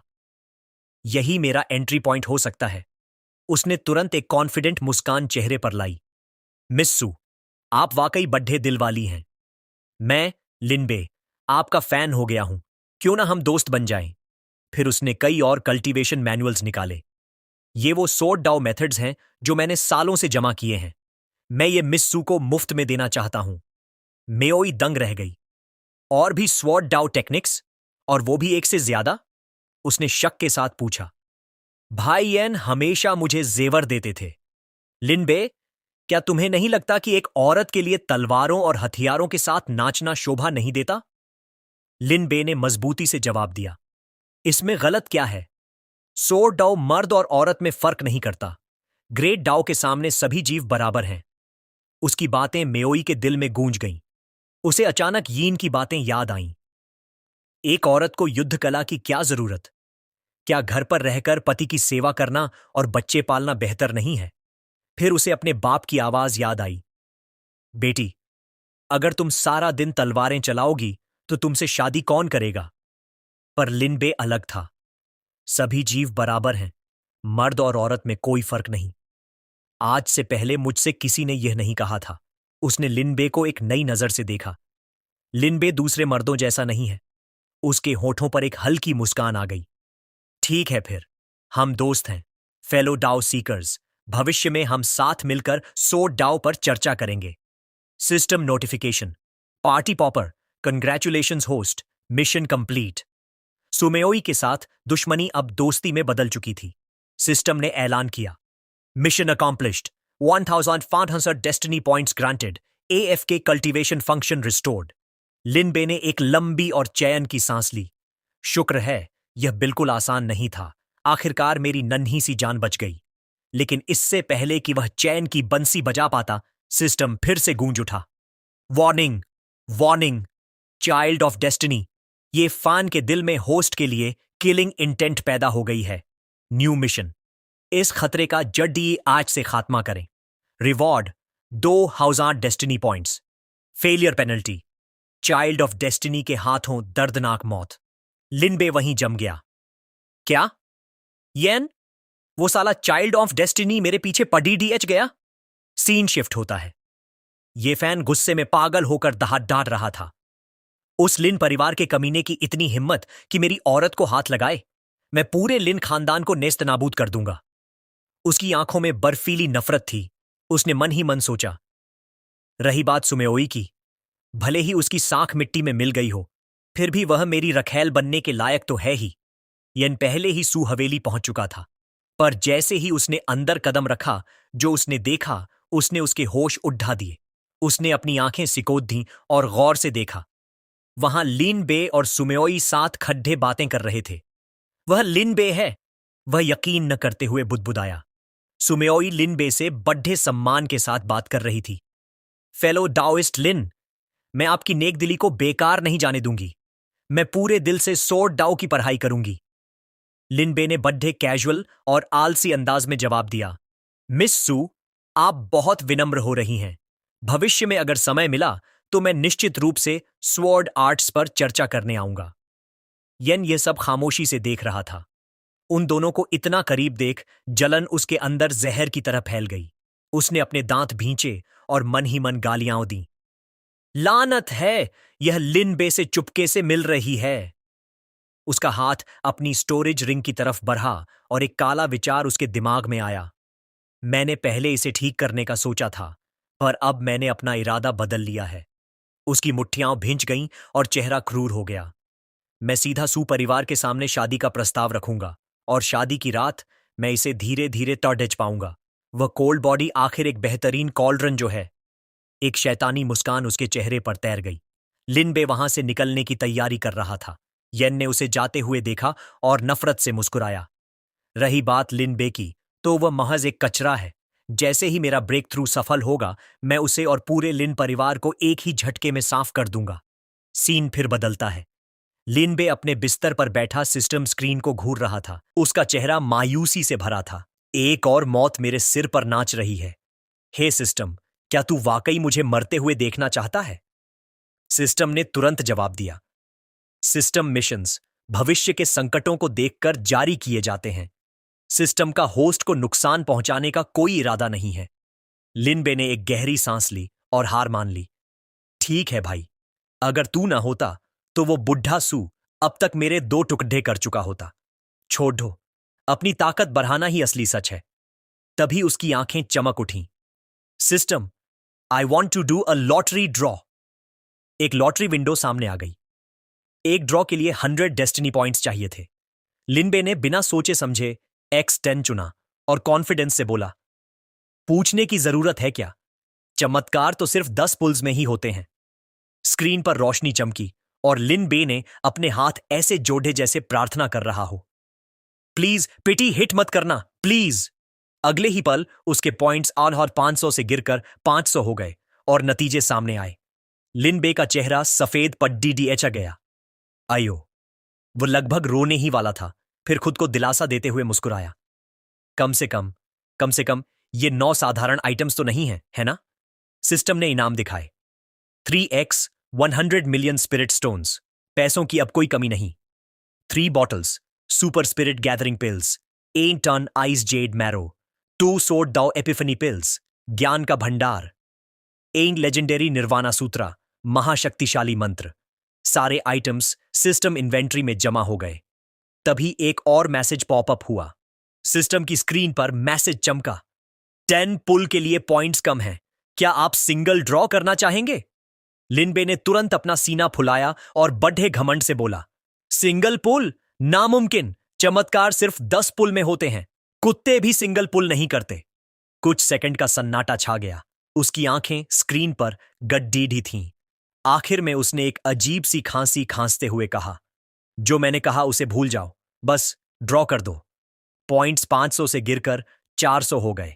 Congratulations, you obtained 100 million spirit stones. लिनबे गुस्से में फट पड्ढा। लानत है। पर जब उसकी नजर पहले मिले हुए आइटम्स पर पड़ी, खासकर उस चमकते हुए प्राचीन मंत्र पर, तो वह थोड़ा शांत हुआ। चलो, कम से कम पिटी रिवॉर्ड इतना बुरा भी नहीं है।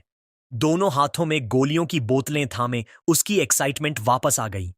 ये वो पिल्स थीं जो बिना किसी शर्त के कल्टीवेशन से लेकर कॉम्बैट पावर तक सब कुछ बढ़ा सकती थीं। एक वन स्टॉप सर्विस। सिस्टम ने डिटेल्स दिखाई।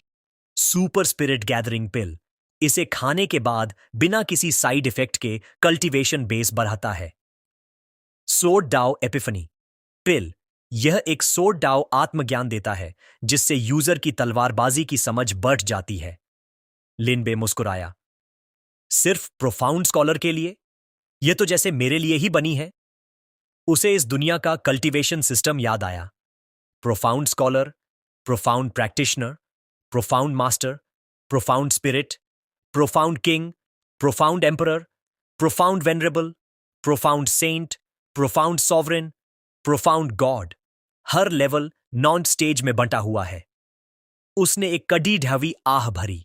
इस शरीर का असली मालिक वाकई कीचड़ का वो ढेला था जो दीवार पर कभी नहीं चिपका। पूरे परिवार का सपोर्ट होने के बाद भी वह सिर्फ एक मामूली प्रोफाउंड स्कॉलर था। अपने दांत भींचते हुए उसने सारी गोलियां एक साथ निगल लीं। अगर टैलेंट काफी नहीं है तो मैं गोलियों से इसकी भरपाई करूंगा। इतनी सारी पिल्स के बाद ऐसा हो ही नहीं सकता कि मेरा ब्रेक थ्रू ना हो। जैसे ही गोलियां उसके शरीर के अंदर गईं, उसके भीतर ऊर्जा का एक भयानक सैलाब उमड़ पड़ा। उसके हाथ से बोतल छूटकर फर्श पर चकनाचूर हो गई।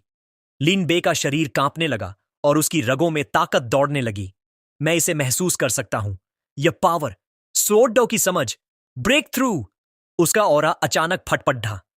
उसने अपना हाथ आगे बढ़ाया और चिल्लाया, सोर्ड कम। कहीं दूर से एक तलवार हवा को चीरती हुई उसकी तरफ आई। पीछे से एक गुस्से वाली आवाज गूंजी, मेरी तलवार किसने चुराई? लिनबे ने उस उड्डाती हुई ब्लेड को बीच हवा में परफेक्ट तरीके से पकड़ डीएच लिया। जैसे ही उसकी उंगलियां मूठ पर कसीं, उसकी पूरी शख्सियत बदल गई। उसने तलवार को हल्का सा घुमाया और चमकती आंखों से बुदबुदाया, तो यह है सोर्ड डाओ। लिनबे ने अपनी पूरी ताकत जुटाई और पूरी शक्ति से वार किया। है!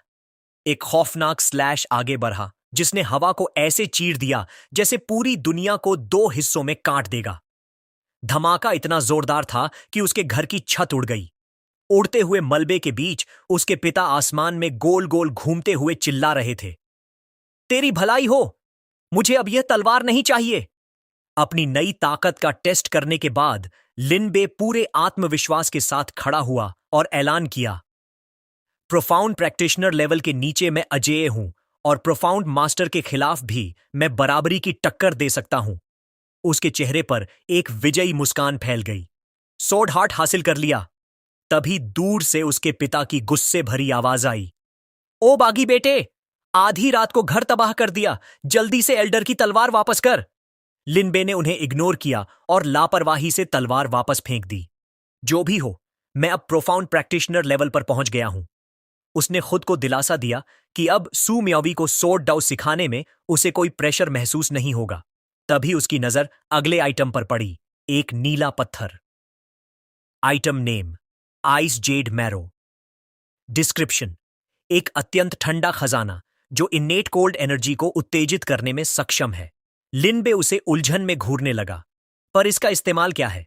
चाय के लिए बर्फ के टुकड़े या कुछ और? जब उसे कुछ समझ नहीं आया तो उसने कंधे उचका दिए। अभी इसका इस्तेमाल नहीं पता तो इसे संभाल कर रख लेता हूं, शायद अच्छी कीमत पर बिक जाए। फिर उसने आखिरी इनाम निकाला, वो रहस्यमयी किताब। अभी एक कल्टीवेशन मेथड बाकी था। जैसे ही उसने टाइटल पढ़ा, उसकी जुबान लड़खड़ा गई। यह तो रिजरेक्शन है। सिस्टम ने डिटेल्स दिखाई। आइटम नेम, निर्वाणा सूत्रा, प्राइमोर्डियल इमॉर्टल सूत्रा का निर्वाणा अध्याय। डिस्क्रिप्शन, इसे दूसरे मेथड्स के साथ भी कल्टीवेट किया जा सकता है। अगर कल्टीवेटर को कोई जानलेवा चोट लगती है और उसके पास पर्याप्त स्पिरिचुअल एनर्जी है तो वह निर्वाणा के जरिए दोबारा जीवित हो सकता है। लिनबे की आंखें फटी की फटी रह गईं। इसका मतलब, अगर मैंने यह स्किल सीख ली तो मेरे पास एक इनबिल्ट रिजरेक्शन पैसिव होगा। उसकी एक्साइटमेंट 7वें आसमान पर पहुंच गई। जब तक मेरा मानाबार फुल है, मैं मरकर भी जिंदा हो सकता हूं। ये स्किल तो मेरे लिए एकदम परफेक्ट है। वह पागलों की तरह हंसने लगा। सिर्फ इस एक मेथड ने ही उस 10 पुल की पूरी कीमत वसूल कर दी है। तभी उसने स्क्रीन चेक की। Destiny points balance 400। उसके अंदर का लालच फिर जाग उठा। मैं अभी भी 4 बार और ड्रॉ कर सकता हूं। पर उसने तुरंत खुद को मानसिक तौर पर एक थप्पड़ मारा। नहीं, मुझे खुद पर कंट्रोल रखना होगा। सिंगल पुल से कभी कुछ अच्छा नहीं निकलता। तभी उसे कुछ याद आया। सिस्टम, तुमने पहले कहा था कि डेस्टिनी पॉइंट से कुछ और भी किया जा सकता है ना? सिस्टम ने जवाब दिया। होस्ट प्रोफेसीज करने के लिए पॉइंट्स खर्च कर सकते हैं। इसकी कीमत टारगेट की किस्मत और होने वाली घटना के प्रभाव पर निर्भर करती है। अभी के मिशन को देखते हुए सू मेओवी के बारे में भविष्यवाणी करना बेहतर होगा। लिन बे की आंखें चमक उठीं। सही कहा, मैं तो लगभग भूल ही गया था। जल्दी से मुझे जानकारी दो। जैसे ही उसने कंफर्म किया, उसके पॉइंट्स 400 से गिरकर 0 हो गए। भविष्यवाणी शुरू हुई और उसके दिमाग में विजन्स की बाढ़ आ गई।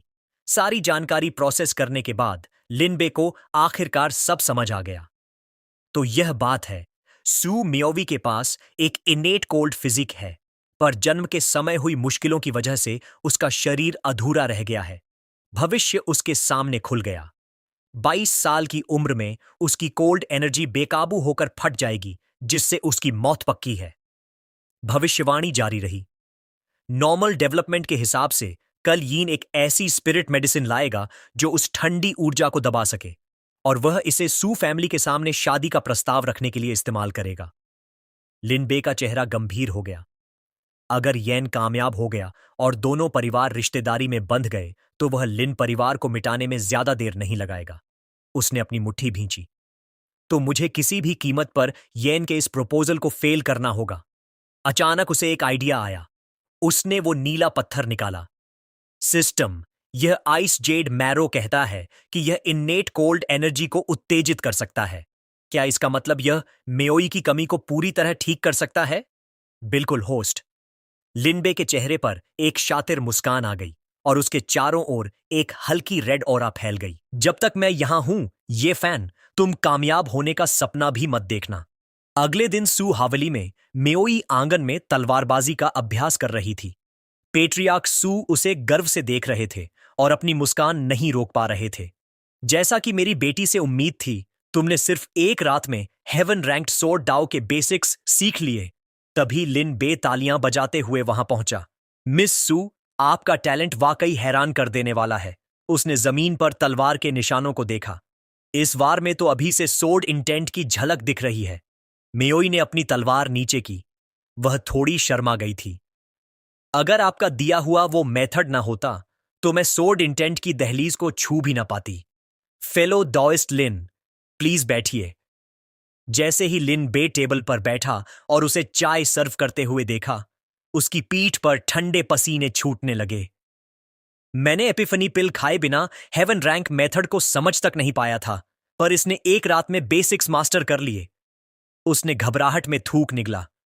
वाकई, ये चाइल्ड ऑफ डेस्टिनी की औरत बनने के लायक है। शुक्र है मैंने इसे अपना दुश्मन नहीं बनाया। चाय का प्याला लेते हुए वह आखिरकार बोला, खलल डालने के लिए माफी चाहता हूं, पर मैं आज यहां 2 जरूरी बातों के लिए आया हूं। वह सीधा पॉइंट पर आया। मिस सू, आप यीन को अच्छी तरह जानती हैं, है ना? एक पल रुककर उसने जारी रखा। मैं सोच रहा था, क्या आप हमारा इंट्रोड्यूस करवा सकती हैं? जैसे ही यीन का नाम आया, मेओई हिचकिचाई। भाई यीन। लिनबे ने एक कॉन्फिडेंट मुस्कान के साथ सिर हिलाया। लिनबे का असली गेम प्लान अब शुरू हो चुका था। यीन और सुमेओई की शादी रोकने का सबसे बड़ा तरीका यही था कि मेओई के दिल में यीन की सफेद पोश इमेज को चकमा देकर उसकी असलियत सामने लाई जाए। लेकिन सुमेओई ने घबराते हुए सिर हिलाया। मुझे डर है कि यह मुमकिन नहीं होगा। भाई यीन के मन में तुम्हारी इमेज बहुत खराब है। मुझे फिक्र है कि वह तुम पर फिर से हमला न कर दे। बोलते बोलते वह अचानक रुक गई और लिनबे को फटी आंखों से देखने लगी। तुम मेरे ठीक सामने खड़े हो, फिर भी मैं तुम्हारी प्रेजेंस महसूस नहीं कर पा रही।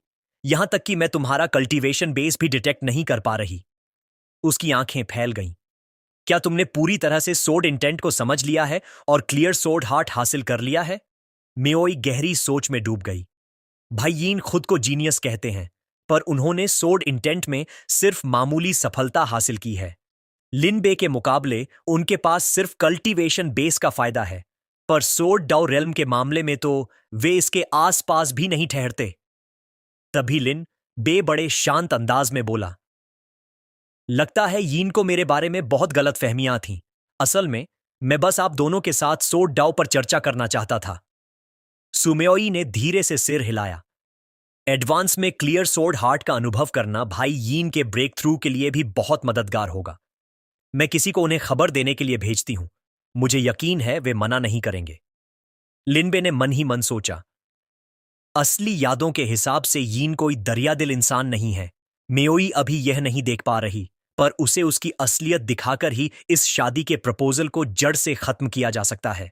थोड़ी हिचकिचाहट के बाद लिनबे ने बात जारी रखी, उस रात जो हुआ उसके बारे में एक और बात है। जैसे ही ये शब्द निकले, उस रात की यादें दोनों के दिमाग में ताजा हो गईं। लिनबे ने देखा कि मेओई के गाल तुरंत लाल हो गए। वह घबराते हुए धीरे से बोली, वह मामला, क्या वह पहले ही बीत नहीं चुका? लिनबे ने ज्यादा जोर नहीं दिया।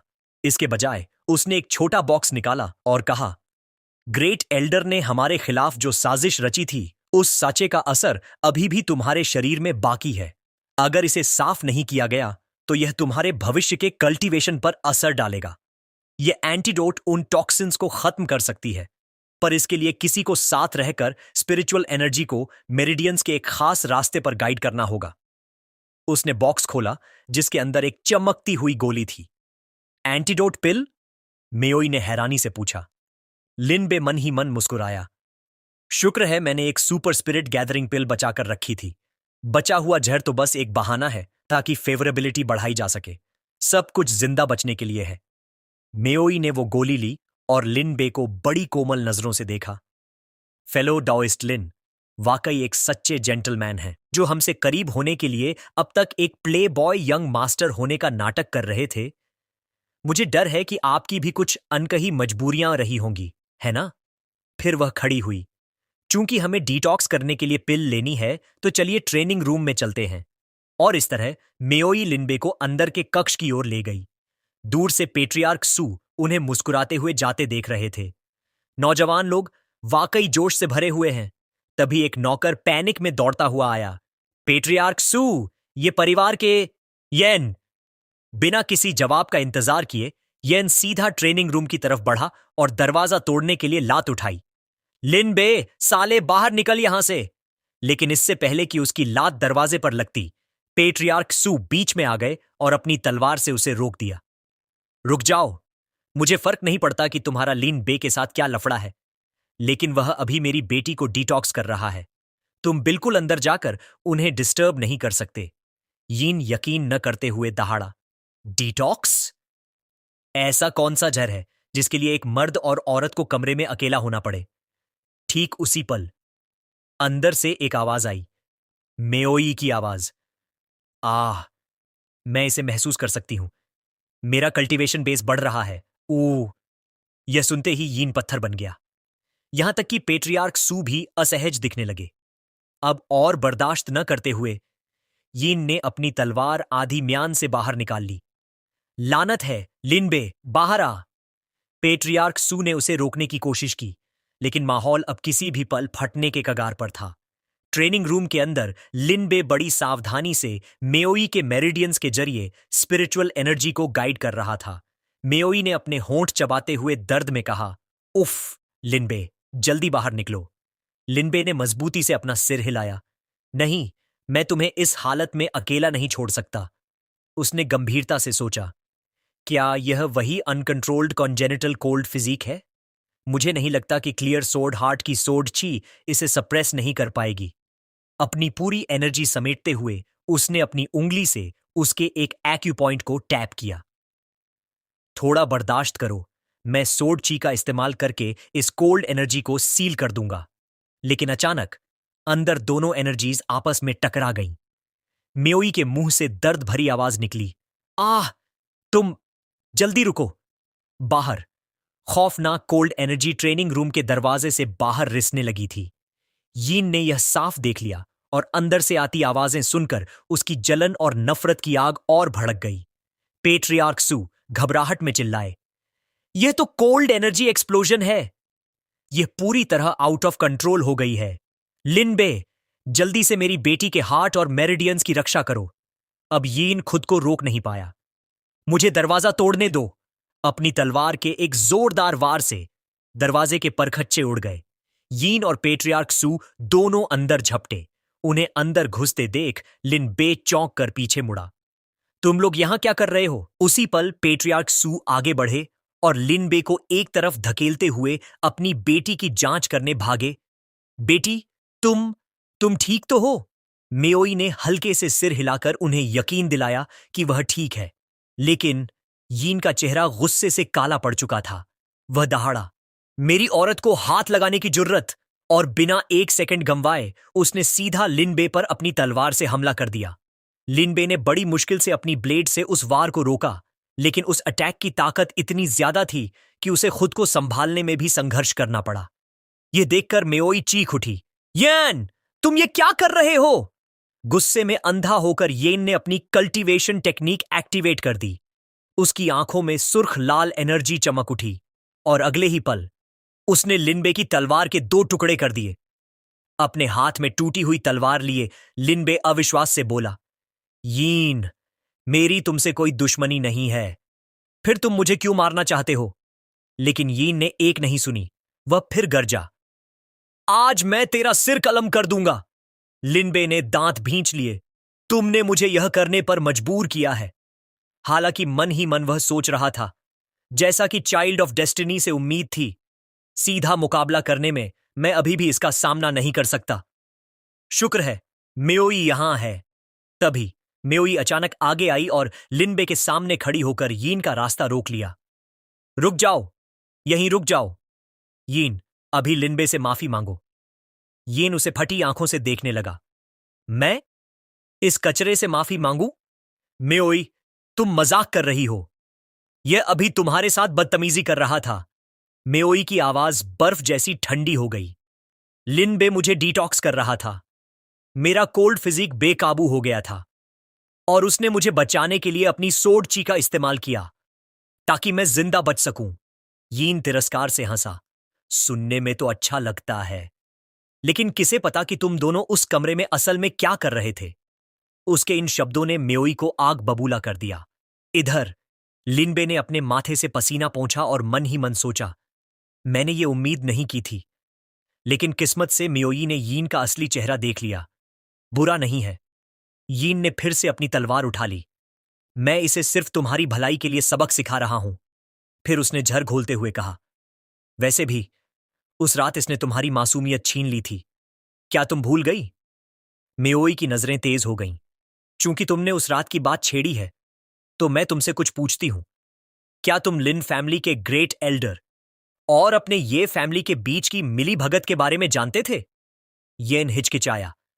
मैं नहीं जानता था, लेकिन अंदर ही अंदर वह सोच रहा था, अगर मुझे पता होता कि इसमें मेओई भी फंस जाएगी, तो मैं इसे किसी भी कीमत पर रोक देता। मेओई ने उसे गहरी निराशा से देखा। यीन, तुमने वाकई मुझे शर्मिंदा किया है। अब यह कहना बंद करो कि मैं तुम्हारी औरत हूं। आज के बाद हमारा एक दूसरे से कोई लेना देना नहीं है। उसके शब्द यीन के दिल पर बिजली बनकर गिरे। उसकी आंखें क्रूर हो गईं। तुम उस कचरे के लिए मुझसे रिश्ता तोड़ रही हो? मत भूलो, मैं ही वो अकेला आदमी हूं जो तुम्हारा सच में ख्याल रखता है। तभी लिनबे उसके पास से गुजरा और हल्का सा खांसते हुए बोला, यीन, अगर तुम वाकई उसका ख्याल रखते, तो तुम तब कहां थे जब उसे तुम्हारी सबसे ज्यादा जरूरत थी? अब आकर क्या दिखा रहे हो? यीन ने उसे घूरा। तुम जैसे बाहरी इंसान को मेरे और मियोई के रिश्ते के बारे में क्या पता होगा? अंदर ही अंदर वह जल रहा था। यह लिनबे मुझसे टक्कर लेने की हिम्मत कर रहा है। मुझे जल्द से जल्द मियोई को अपने कब्जे में करना होगा। फिर वह मुड़ा और पूरे आत्मविश्वास के साथ पेट्रियार्क सू की तरफ देखते हुए बोला, अंकल सू, सच तो यह है कि मियोई और मैं लंबे समय से एक दूसरे के लिए फीलिंग्स रखते हैं। मैं आज औपचारिक रूप से शादी का प्रस्ताव लेकर आया हूं। उसने एक स्पिरिचुअल कार्ड निकाला और आगे बढ़ाते हुए कहा, यह मेरा बिट्रोथल गिफ्ट है, 1000 स्पिरिट स्टोन्स। मुझे उम्मीद है कि अंकल सू जल्द से जल्द मियोई से मेरी शादी के लिए तैयार हो जाएंगे। ये सुनते ही पेट्रियार्क सू खामोश हो गए। पूरे हॉल में सन्नाटा छा गया और तभी लिनबे अचानक जोर जोर से हंसने लगा। यीन ने उसे गुस्से में घूरा। तुम किस बात पर हंस रहे हो? क्या पहले कभी इतने स्पिरिट स्टोन्स नहीं देखे? लिनबे ने अपनी हंसी रोकते हुए कहा, कुछ नहीं, बस कुछ मजेदार याद आ गया। यीन तिरस्कार से हंसा और बोला, हुम्फ, ये 100,000 स्पिरिट स्टोन्स लिन फैमिली की पूरे साल की कमाई के बराबर हैं। तुम चाहे जितना घूर लो, तुम सिर्फ जलन ही महसूस कर सकते हो।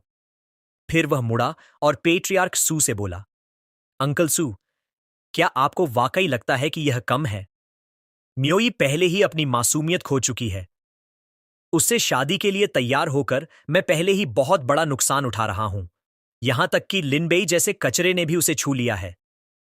100,000 स्पिरिट स्टोन्स देना सू फैमिली को बहुत बड़ी इज्जत देने जैसा है। बेहतर होगा कि आप समझदारी से सोचें। यह सुनकर पेट्रियार्क सू अंदर से हिल गए। उन्होंने मन ही मन सोचा, क्या शानदार ये फैमिली है, पहले मेरी बेटी को नुकसान पहुंचाया और अब हमें ही नीचा दिखा रहे हैं। 6,000 स्पिरिट स्टोन्स, इसकी कोई कीमत नहीं है। तभी उनकी जेब से एक स्पिरिट स्टोन कार्ड फिसलकर जमीन पर गिर गया। यीन की नजर तुरंत उस पर गई। यह किसका कार्ड है?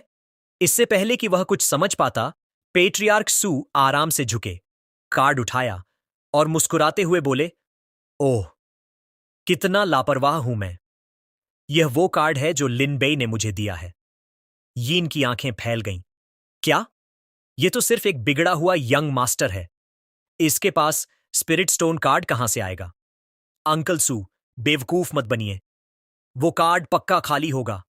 और तभी टप, लिनबे के पैरों के पास एक स्पिरिट स्टोन गिरा। फिर एक और, फिर एक और। लिनबे ने आराम से अपना स्पिरिट स्टोन कार्ड निकाला और हल्की मुस्कान के साथ अपनी कलाई घुमाई।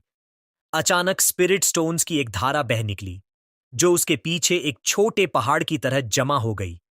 लिनबे मुस्कुराया। ब्रदर यीन, लगता है मेरे बारे में आपकी राय कुछ ज्यादा ही है। Bad luck. मेरे कार्ड में मौजूद स्पिरिट स्टोन्स आपके इस मामूली ऑफर से कहीं ज्यादा हैं। यीन पूरी तरह सन्न रह गया। उसकी आंखें फैल गईं और मुंह खुला का खुला रह गया। ये कैसे मुमकिन है? तुम्हारे पास इतने स्पिरिट स्टोन्स कहां से आए? फिर वह जल्दी से मियोई की तरफ मुड़ा। मियोई, इस आदमी के इरादे पक्का नेक नहीं हैं।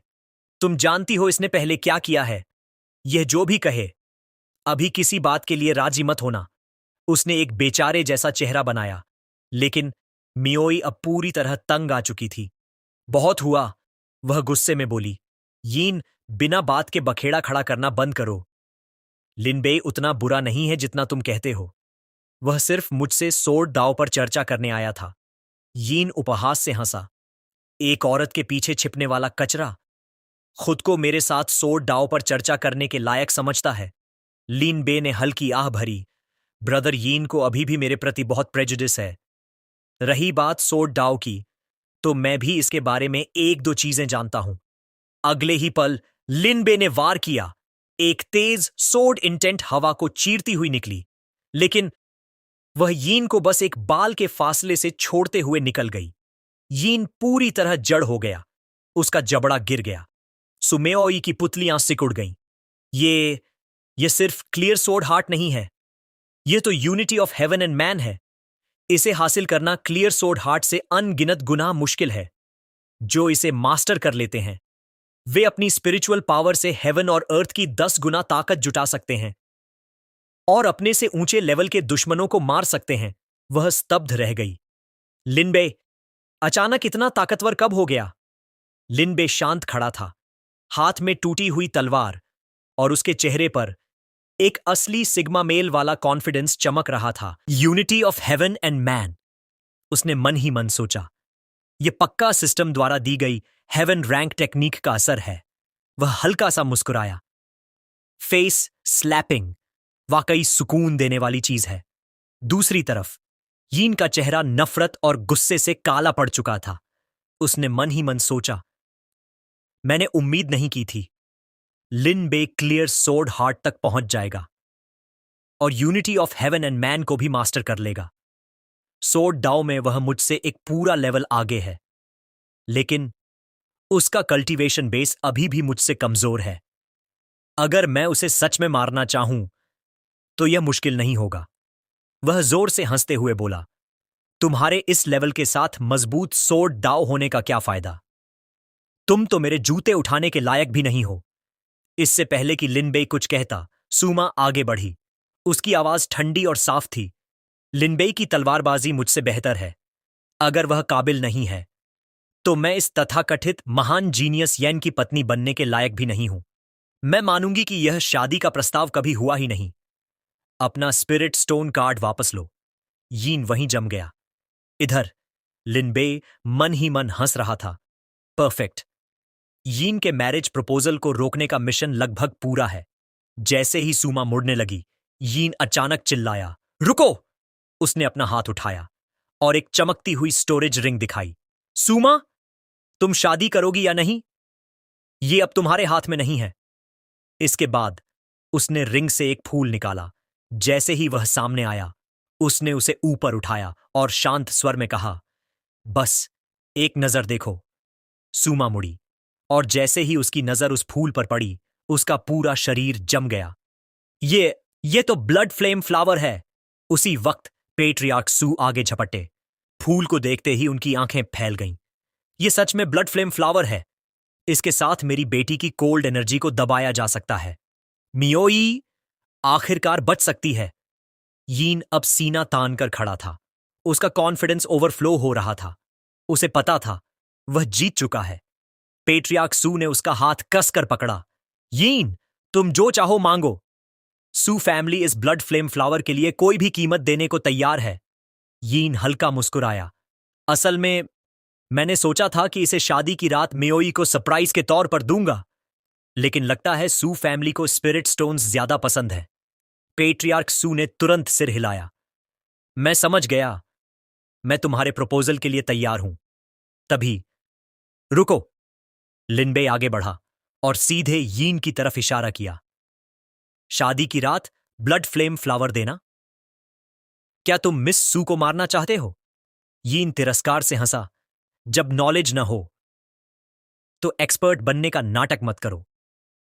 ब्लड फ्लेम फ्लावर आम लोगों के लिए जहर है, लेकिन मियोई की कोल्ड एनर्जी को सप्रेस कर सकता है। तुम चाहे स्पिरिट स्टोन्स का पहाड़ लगा दो, तुम कोल्ड फिजिक को ठीक नहीं कर सकते, लेकिन मैं उसकी जान बचा सकता हूं। तुम्हारे पास मेरे सामने कुछ है? सूमा धीरे से लिनबे के पास आई और धीमे स्वर में बोली, यीन सही कह रहा है। ब्लड फ्लेम फ्लावर के बिना जैसे ही cold energy out of control होगी, मैं 22 साल की उम्र में मर जाऊंगी। यीन मुस्कुराया और लिनबे को देखकर बोला, अब समझ आया? उसने मन ही मन सोचा, तुम ब्लड फ्लेम फ्लावर जैसा हेवनली ट्रेजर नहीं खरीद सकते, चाहे तुम्हारे पास कितने भी स्पिरिट स्टोन्स हों। अब देखता हूं लिनबे मेरी औरत को कैसे छीनता है। लिनबे ने एक पल के लिए फूल को देखा, फिर शांत स्वर में बोला, यह सच है। Blood flame flower cold physique को सप्रेस कर सकता है, लेकिन इसका यांग पॉइजन उस कोल्ड एनर्जी को खत्म नहीं कर सकता। यह बस उसे टेम्पोरेरीली दबाता है। दोनों ताकतें शरीर को अंदर से खाती रहेंगी। इंसान जिंदा रहेगा, लेकिन उसका शरीर पूरी तरह बर्बाद हो जाएगा। और जब वह समय आएगा, कल्टीवेशन तो भूल जाओ, तलवार पकड़ना भी एक सपना बन जाएगा। सूमा की आंखें फैल गईं। मैं कल्टीवेट नहीं कर पाऊंगी? क्या मेरी किस्मत में सोर्ड डाउ से हमेशा के लिए कट जाना लिखा है? उसने अपने कांपते हुए हाथों को देखा। अगर मैं जिंदगी भर तलवार नहीं पकड़ पाऊंगी, तो ऐसी जिंदगी जीने से अच्छा है कि मैं जीऊं ही नहीं। पेट्रियार्क सू घबराकर उसके पास दौड़े। मेरी बेटी, ऐसा मत कहो। मैं पहले ही तुम्हारी मां को खो चुका हूं। मैं तुम्हें भी नहीं खो सकता। येन ने बड़े प्यार से सूमा के कंधे पर हाथ रखा। मियोई, तुम्हारे पिता सही कह रहे हैं। जिंदा रहना किसी भी चीज से ज्यादा जरूरी है, चाहे तुम अपनी कल्टीवेशन खो भी दो। मैं तुम्हें प्रोटेक्ट करूंगा। लेकिन येन के अंदर एक डीमन मुस्कुरा रहा था। अगर इसकी कल्टीवेशन खत्म हो गई तो यह मेरे लिए एक परफेक्ट कॉल्ड्रन बन जाएगी। हा हा। मजबूरी में सुमा ने सिर झुका लिया। ठीक है, मैं अग्री करती हूं। उसी पल लिन बे अचानक आगे बढ़ा और येन के हाथ से वो फ्लावर झपट लिया। वह पूरी तरह काम था। उसने फूल को ध्यान से देखा और बोला, तुम्हें क्या लगता है, तुम्हारे कहने भर से यह बच जाएगी? मिस सू के पास ऑर्डिनरी कोल्ड फिजिक नहीं है, बल्कि कंजेनिटल कोल्ड फिजिक है।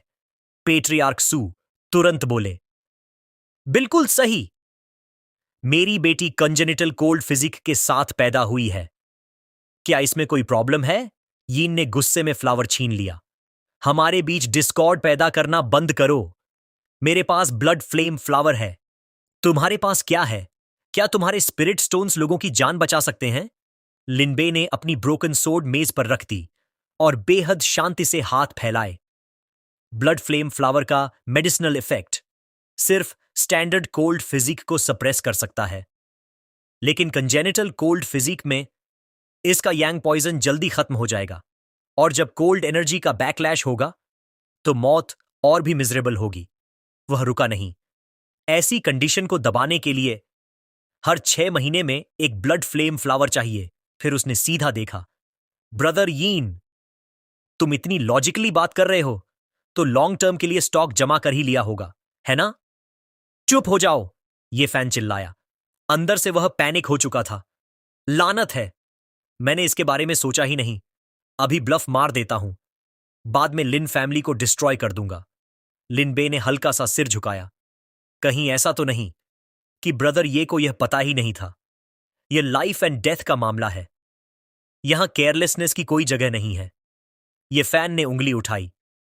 तुम एक ट्रैश हो, खाने और सोने के अलावा कुछ नहीं करते, और मुझे लेक्चर दे रहे हो? अगर तुम इतने केपेबल हो तो सूमा को बचाओ। देखते हैं कौन सी स्पिरिट मेडिसिन लाते हो। लिनबे ने बिना हिचकिचाए सिर हिलाया। मिस सू को बचाना मेरे लिए सौभाग्य होगा। जहां तक स्पिरिट मेडिसिन की बात है, उसने काल्म होकर अपनी जेब में हाथ डाला। मेरे पास कुछ है जो मैं उन्हें देना चाहता हूं। जैसे ही उसका हाथ हिला, उसकी जेब से ब्लू स्पिरिचुअल एनर्जी की एक धारा निकलने लगी। पेट्रियार्क सू कांप उठे। यह फीलिंग बिल्कुल वैसी है जैसी मियोई के कोल्ड फिजिक इरप्शन में होती है। सू मियावी भी मुड़ी। उसकी धड़कन तेज हो गई। वह क्या निकालने वाला है? येन भी सन्न रह गया। ये कोल्ड एनर्जी, ये तो हॉरिफाइंग है। तभी लिन बे ने एक ट्रेजर निकाला और हवा में उठाकर कहा, यह वह ट्रेजर है जो मैंने दन सुप्रीम स्पिरिट मेडिसिन के बदले हासिल किया है। इससे कंजेनिटल कोल्ड फिजिक को ट्रीट करना कोई बड़ी बात नहीं है। अंदर ही अंदर लिनबे रो रहा था। तुम्हारी इलनेस ठीक करने के लिए मैंने जो यह टाइनी लाई बोला है, मुझे माफ करना। यह सब अपनी लाइफ बचाने के लिए है। उसने ट्रेजर सूमा को दे दिया और धीरे से कहा, आखिरकार मिस सू सोड दौ के सफर में मेरी क्लोज फ्रेंड है। सूमा पूरी तरह स्टन्ड रह गई। उसने ट्रेजर को महसूस किया। मेरे शरीर की कोल्ड एनर्जी, यह तो बहुत डॉसाइल हो रही है। मैंने ऐसा कभी फील नहीं किया। उसने लिन बे की तरफ देखा। लिन बे, मैंने उम्मीद नहीं की थी कि तुम फेलो डाओइस्ट के लिए इतना करोगे। उसके चेहरे पर एक ब्राइट स्माइल आ गई। आंखों में एडमिरेशन चमक उठी। इतना ब्रॉड माइंड, कोई ताज्जुब नहीं कि तुम क्लियर सोड हार्ट हासिल कर पाए। पेट्रियार्क सू ने अपना हाथ माथे पर रख लिया।